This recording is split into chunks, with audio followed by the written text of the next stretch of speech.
So, the communist takeover of America, 45 declared goals, part 2 coming right up.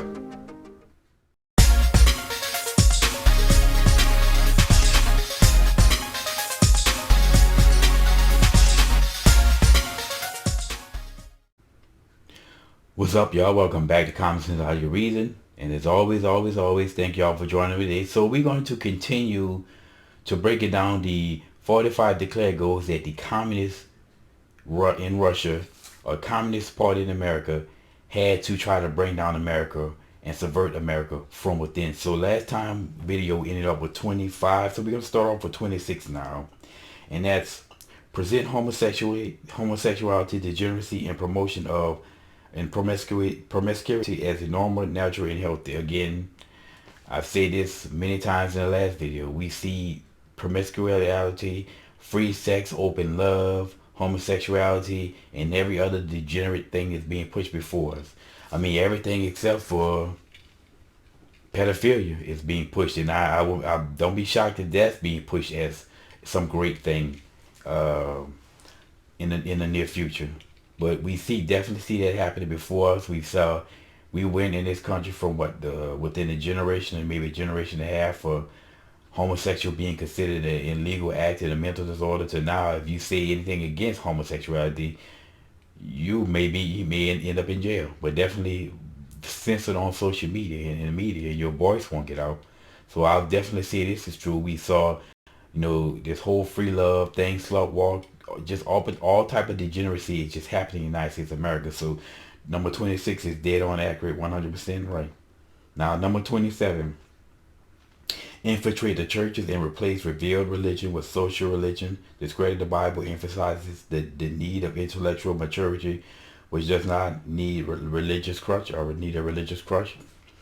I would say in some form or fashion, yeah, there's been a lot of infiltration in churches, and specifically churches that go along with this new world order, open, and everybody was going to just open and accepted everything, being part of this group collective religion thought thing.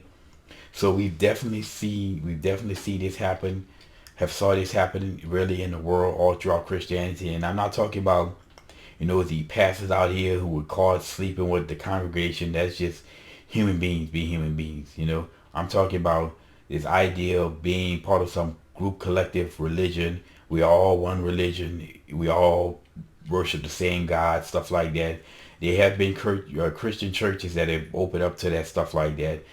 As far as how many, I wouldn't say that it was a whole lot, but I have heard this before of Christian churches, this acceptance of everything, every other belief system, and we all worship the same God, going to the same heaven, stuff like that. So I'll definitely say this is true.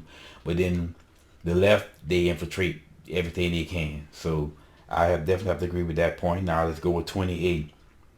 Eliminate prayer in any phase of religion expression in schools and on the grounds that it violates principle of separation of church and state. Again, I've said it before that there is no separation of church and state anywhere to be found in the Constitution. The only thing the Constitution says about separation of church and state, anything that is really a religion, is that the government cannot declare a national religion, it cannot force religion on people, and it cannot hinder the practice of religion.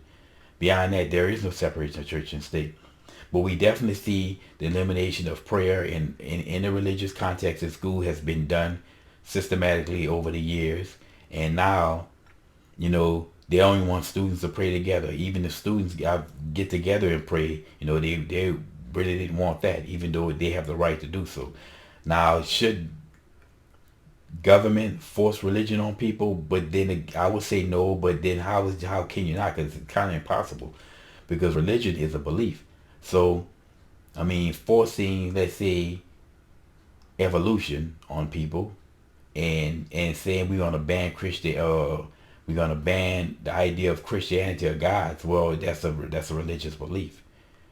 So, a religion is what you believe, and that's not necessarily some set standard of some God that you practice to. So whatever you believe is your religion. It's kind of hard to remove religion, but we have seen the removal of prayer, the removal of any type of thing involving Christ, with America, what is a Christian nation, have been systematically removed from schools. So that's 100% true.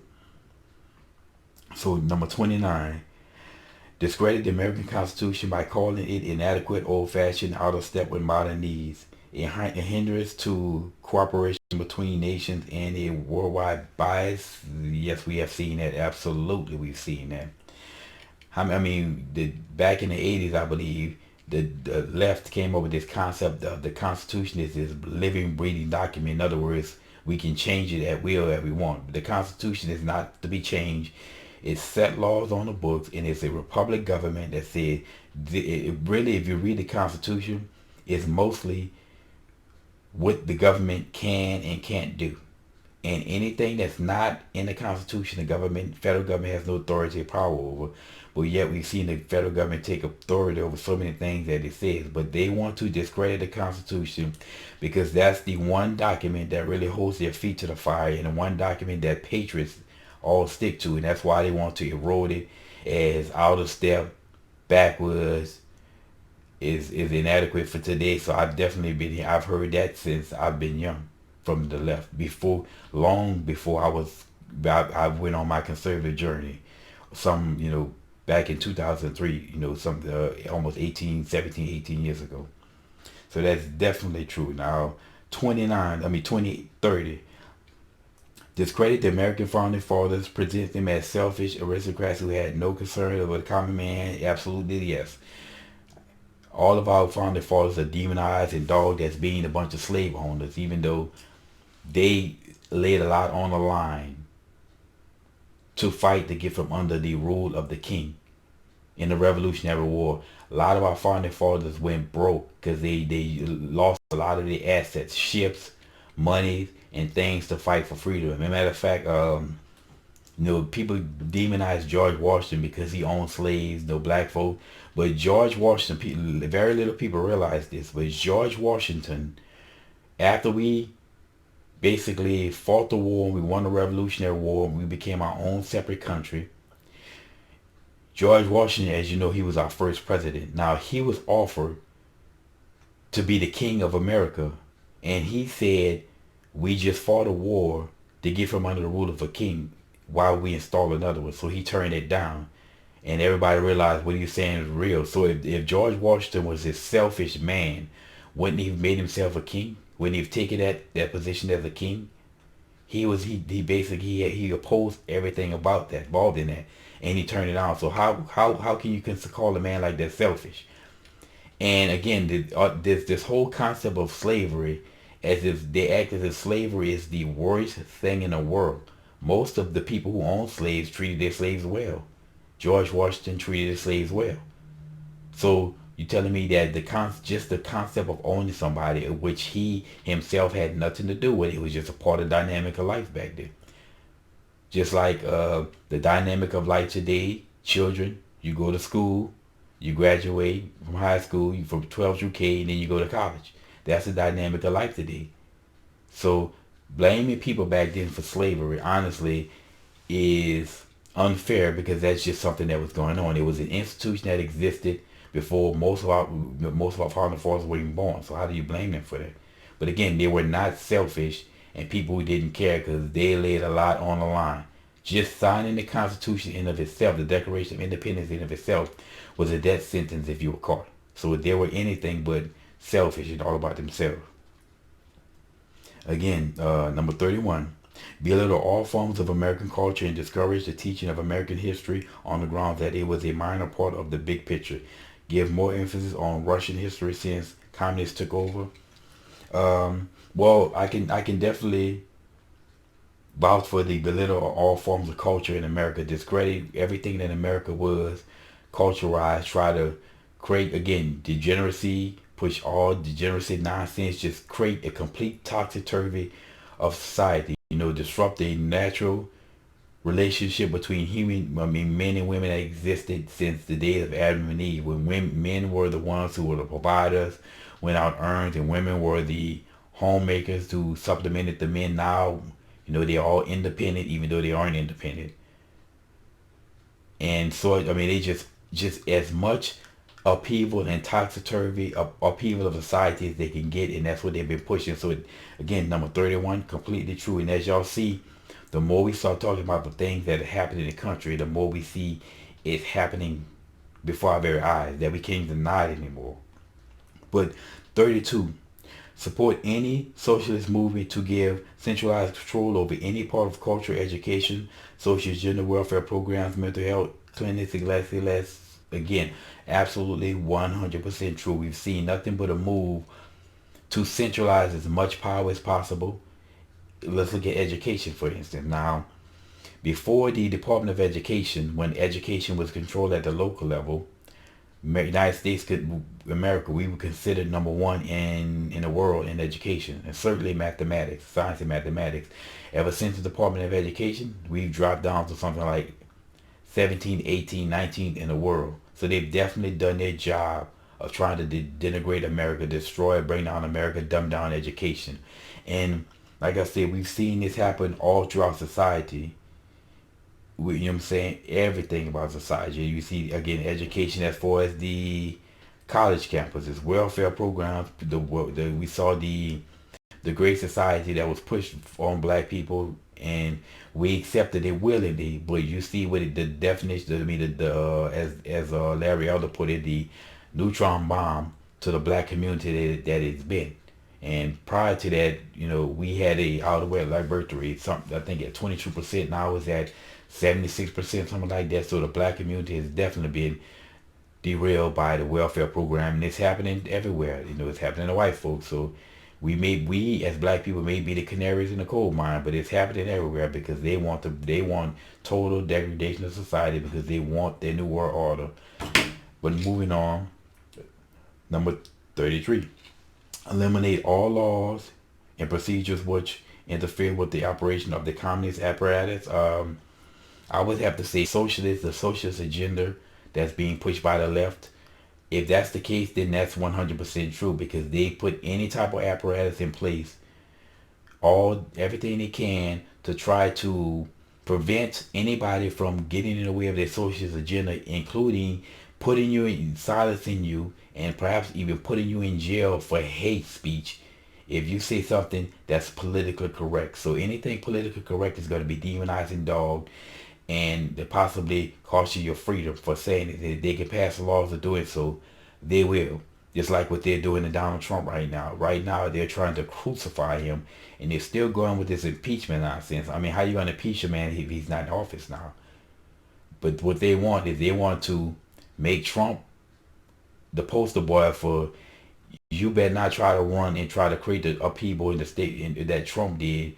You better not come here with an independent mind wanting to do what's best for America, because we will crucify you like we did Trump. So Trump is the model of trying to create him as the model of why you shouldn't try to be a president and try to do what's best for America. So we definitely see this happen in this country, okay? Moving on to 34. Eliminate the House Committee on Un-American Activities. I'm not familiar with this organization of Un-American Activities. I know it was existence before. It used to be in existence. I don't know if they exist today now, but I'll definitely have to go and research that. But I know I've heard the Committee on Un-American Activities now. Like I say, I don't know if they still exist now or they branch off into some other type of group or something like that, but I've never heard them before. So in this case, I'll have to say that number 34 is right. Number 35. Discredit and eventually dismantle the FBI. I don't see that happening. I don't see that happening at all. The best they can do is maybe subvert the FBI and get the FBI leftist and leaning, but I don't see the dismantling of the FBI at all, neither the CIA anytime soon, especially not the FBI. So that definitely didn't happen in the United States of America. The FBI is just as strong it exists today as they've always been.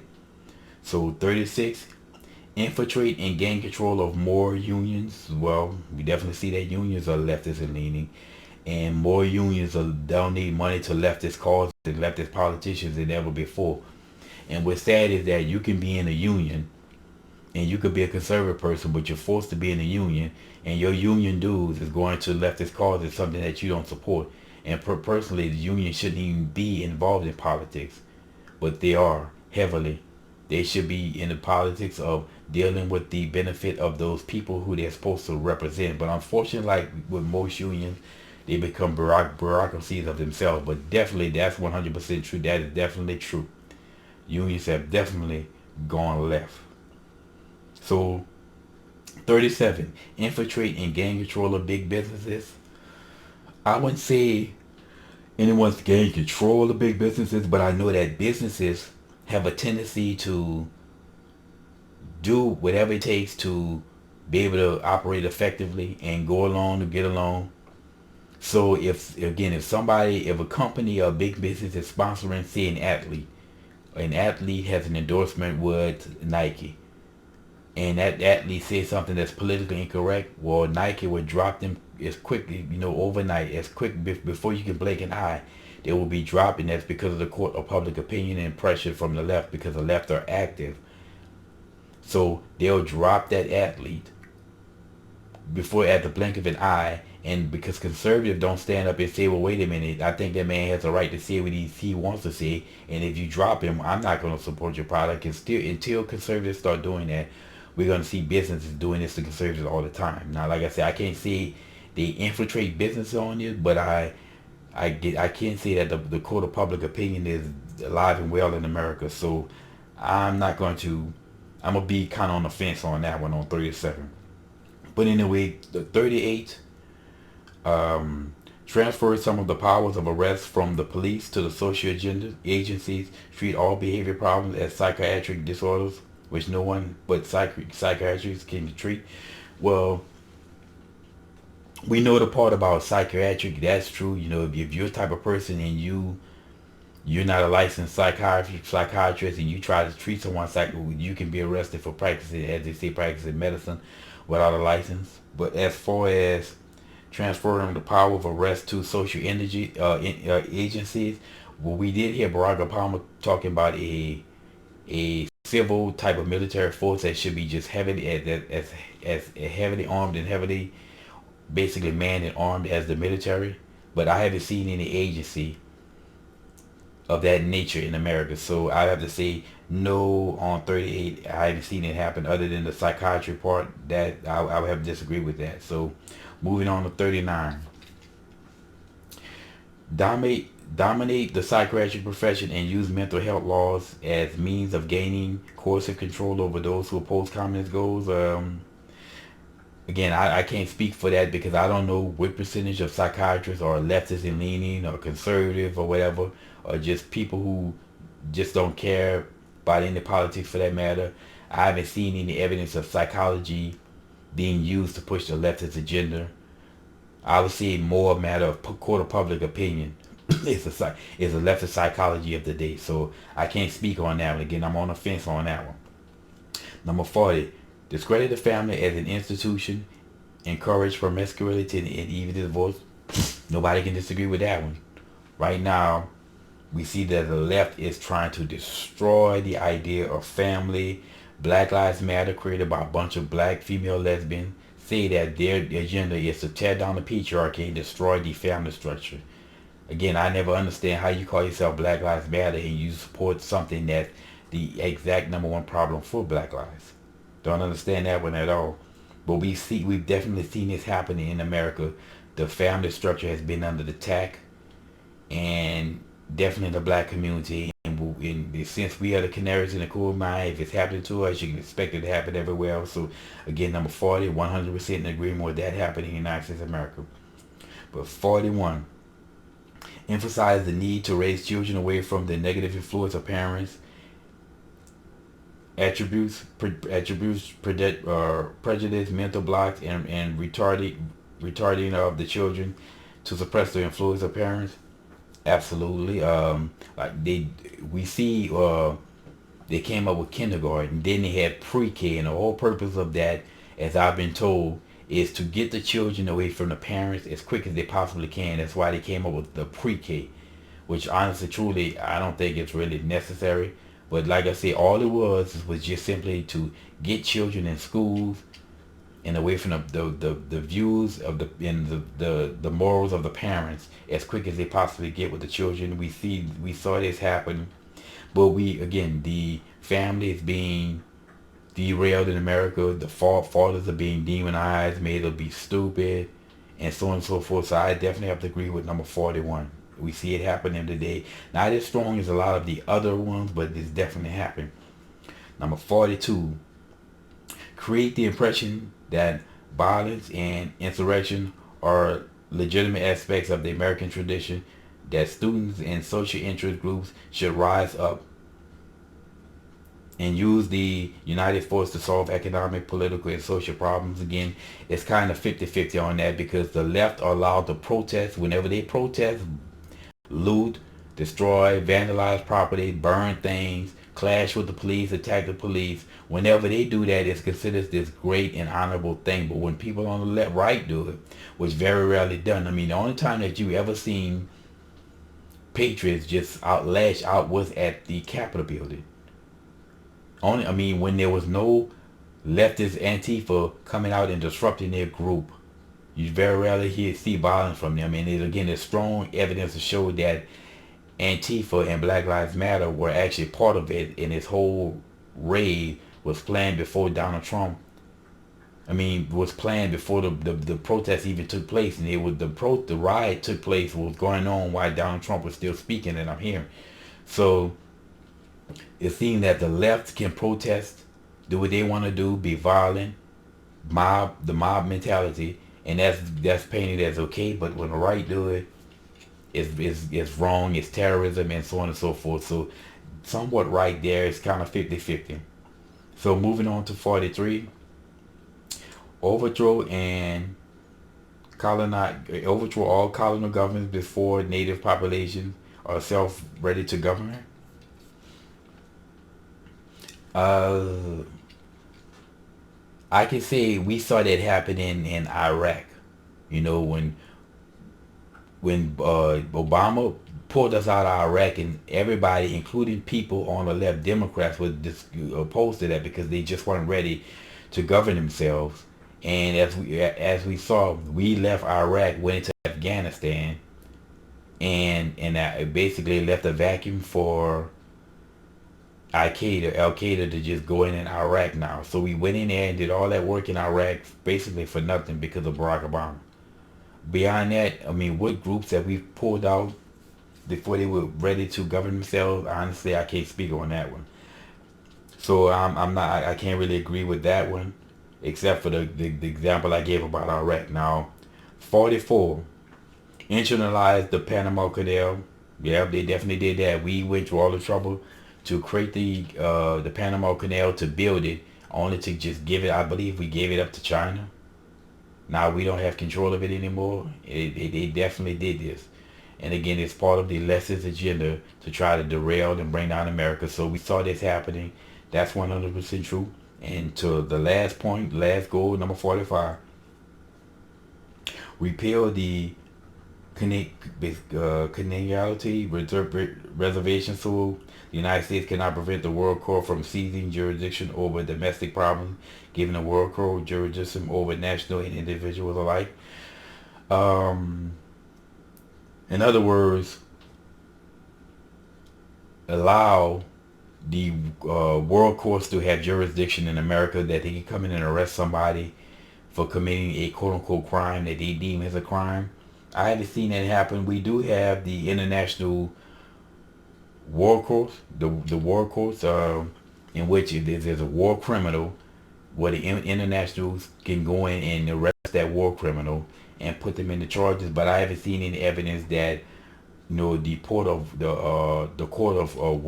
world court can come in and charge an American citizen for something and arrest them and seize them. That hasn't happened. Now, not to say that the left isn't trying to make this happen, but I haven't seen evidence of any of this happening in United States of America. And like I said, I don't think that patriots will sit back and allow it. We see that patriots are getting active more now than ever before, and it's only going to get worse as the left keeps pushing us down this path of socialism and degeneracy. And I know I think that's one of the things that probably could set patriots off. And there's no amount of fences around the Capitol buildings is going to ever can stop this. So I don't agree with this here. So I definitely have to say no on that one. But anyway, as we can see, the communist planks is alive and well in America, and it's been going on, and we've sat back and we've let so much nonsense go on to now it's like we can't breathe. Now we just starving, swimming in all the nonsense of leftism. And thank God that patriots are starting to act now. And what we, as I said, what we saw in the Capitol building is going to be nothing when true patriots really, truly want to take this country back. But as we see so far, these 45 goals are happening in America, and we've seen it happening, and we've seen where it brought us as a society. So, again, these are the 45 goals that the communists say that they wanted to use to bring down America, and we see it happening. Nobody can disagree with that. But anyway, that's my 2 cents on those whole goals. And it was two lengthy videos, but it was a nice breakdown to see exactly what's happening in America and where we are as a country. But anyway, y'all, as always, until next time.